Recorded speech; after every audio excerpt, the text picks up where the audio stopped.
सबसे पहले मैं आप सबका मनरेगा बचाओ मजदूर बचाओ इस रैली में बहुत बहुत स्वागत करता हूं। आप सबको नमस्कार। साथियों, दोस्तों, बुजुर्गों,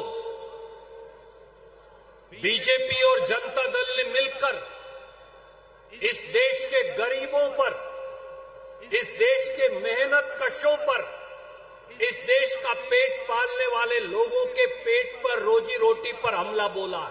ये हमला कांग्रेस पार्टी पर नहीं, ये हमला इस देश के गरीबों पर है। मजदूरी कर करोड़ों करोड़ों इस देश के लोग, कर्नाटक के लोग आज भी अपना पेट पालते हैं। अनेकों समय उनको काम नहीं मिल पाता। इसलिए कांग्रेस पार्टी, डॉक्टर मनमोहन सिंह, श्रीमती सोनिया गांधी रोजगार का अधिकार कानून लेकर आए। अपने और अपने परिवार के लिए काम मांग सकता है, ये कानून में गारंटी कांग्रेस ने लिखकर दी। बीजेपी तब भी चाहती थी कि गरीब मजदूर को यह अधिकार ना मिले, पर उस समय कांग्रेस पार्टी की सरकार ने महात्मा गांधी रोजगार गारंटी कानून बनाया और इस देश के हर गरीब को, दलित को, पिछड़े को, आदिवासी को, अल्पसंख्यक को, गरीब सामान्य वर्गों के गरीब को ये जिम्मेवारी दी, ये गारंटी दी कि वो कभी भी सरकार से काम मांग सकते हैं और सरकार को देना पड़ेगा।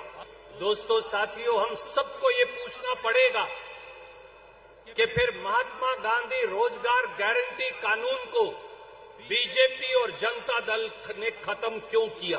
दोस्तों, इस देश में 11 करोड़ मजदूर हैं, उनका परिवार मिलाओ तो वो संख्या 55 करोड़ यानी 55 करोड़ है।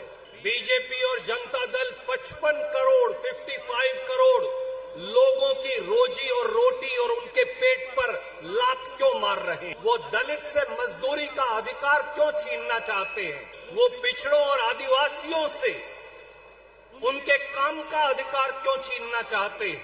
वो हिंदू हो, मुस्लिम हो, सिख हो, ईसाई हो, वो उनसे रोजी रोटी कमाने का और सरकार से अधिकार से काम मांगने का अधिकार क्यों छीन रहे हैं? ये सवाल हमें बीजेपी के हर नेता से पूछना पड़ेगा। उनके कॉरपोरेटर से, उनके सरपंच से, उनके विधायक से, उनके एमपी से, उनके केंद्रीय मंत्रियों से ये सवाल पूछना चाहिए कि आप गरीब के पेट पर लात क्यों मार रहे हैं? और अब दिल्ली में बैठकर वो फैसला करेंगे कि किस गांव में किसको मजदूरी चाहिए।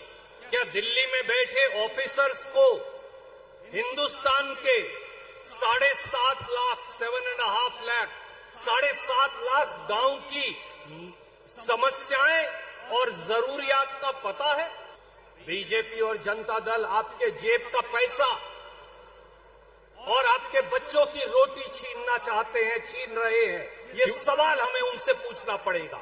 और आखिर में ये कहूंगा, प्रधानमंत्री मोदी ने एक और व्यापार समझौता किया है अमेरिका से। अमेरिका से किया गया ये व्यापार समझौता सीधे सीधे गांव, खेत, खलिहान, गरीब उनके रोजी रोटी को गिरवी रखने का षड्यंत्र है। अगर मक्का अमेरिका से आएगा, अगर ज्वार अमेरिका से आएगा, अगर सोयाबीन अमेरिका से आएगा, तो हमारे किसान का क्या होगा, हमारे मजदूर का क्या होगा? अगर तूर दाल और दूसरी दालें अमेरिका, ब्राजील, इंडोनेशिया से आएंगी, तो फिर रायचूर से लेकर और कलबुर्गी तक और पूरे कर्नाटक और हिंदुस्तान के किसान का, मजदूर का क्या होगा?